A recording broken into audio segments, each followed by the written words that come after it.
अच्छा A B का पुत्र है तो ए है ना पुत्र, ए नीचे आएगा, और किसका पुत्र है बी का, तो बी ऊपर आएगा। अच्छा ए पुत्र है तो ए का तो जेंडर क्लियर है ना, प्लस लगा दो।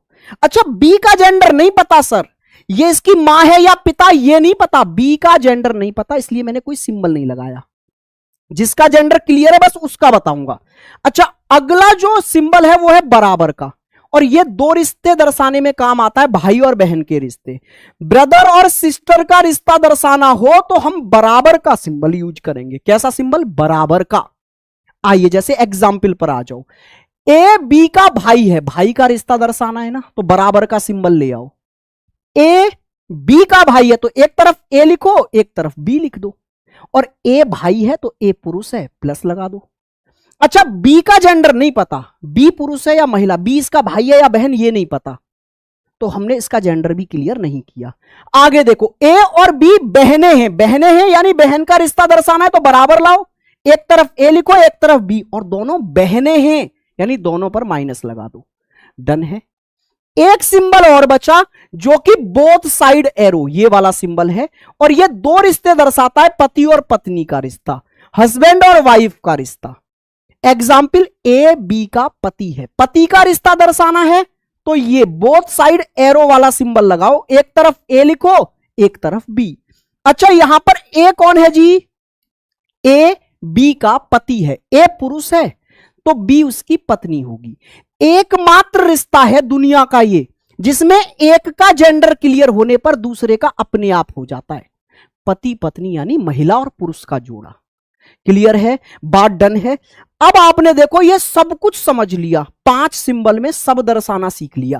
पहला सिंबल प्लस जो जेंडर बताएगा पुरुष का, दूसरा जो महिला को दर्शाएगा माइनस, फिर मैंने एक सिंबल यूज किया एरो, और इसने 4 रिश्ते दर्शा दिए। कितने भाई साहब, 4।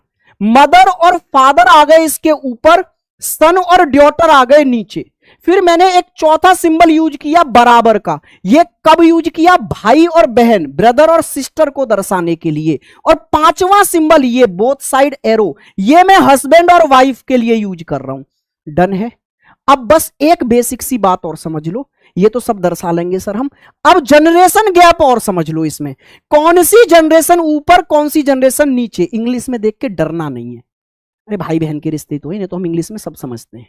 देखो ये हो आप, ये आपके भाई, आपकी बहन, आपके कजिन, आपके मेरे भाई ब्रदर और सिस्टर इन लॉ, पति पत्नी के भाई बहन, और शादी हुई तो आपके हस्बैंड वाइफ, ये सब एक जनरेशन के बंदे हैं। अरे आपके भाई बहन आपकी जनरेशन के ही तो हैं, ऐसा तो नहीं है बुजुर्ग हैं, या ऐसा तो नहीं अभी बिल्कुल छुटकू बच्चे हैं, 20-25 साल का अंतर है। भाई बहन यानी सेम जनरेशन के लोग, ठीक है। तो एक जनरेशन के लोगों को एक बराबर लाइन में 36 लाइन में लिखा जाता है। आपका भाई दर्शाना है तो उसे ऊपर या नीचे मत ले जाना, बराबर में ही लाइन में, इसी लाइन में रखना है, ठीक है। तो ये आपकी जनरेशन के लोग हैं, आप, आपके भाई बहन, आपके पति पत्नी में कोई जनरेशन गैप नहीं होता, तो इसको बोलते हैं 0 जनरेशन। ये आपकी जनरेशन है। अपनी जनरेशन से ऊपर जाओगे तो क्या पाओगे, आपके फादर साहब, आपकी मदर, आपके अंकल, आपकी आंटी, शादी हुई तो आपके फादर इन लॉ और मेरे भाई मदर इन लॉ। सर शादी हुई तो क्यों बोलते हो आप, भाई साहब डिपेंड करती है ना नौकरी सौकरी लोगे तो आगे सोचा जाएगा। आइए तो फिर, तो ये सब लोग जो है ना वो आपसे एक जनरेशन ऊपर हैं, लेकिन आपस में एक जनरेशन के हैं। आपके सास ससुर जो होंगे वो आपके माता पिता की जनरेशन के ही तो होंगे, आपके अंकल आंटी जो होंगे आपके माता पिता की जनरेशन के ही तो होंगे। आपसे एक जनरेशन ऊपर हैं, इसलिए इनको कहते हैं +1 जनरेशन। इनसे ऊपर जाओगे दादा दादी नाना नानी, आपसे 2 जनरेशन ऊपर हैं तो +2 जनरेशन कहलाएंगे।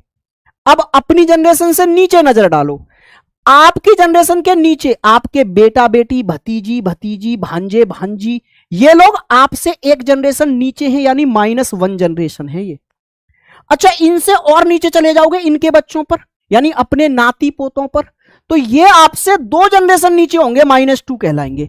उम्मीद करता हूं कि अब आप ये भी समझ गए होंगे कि कौन सा रिश्ता आपसे कितना ऊपर दर्शाया जाएगा, कितना नीचे दर्शाया जाएगा, या किसे बगल में रखेंगे।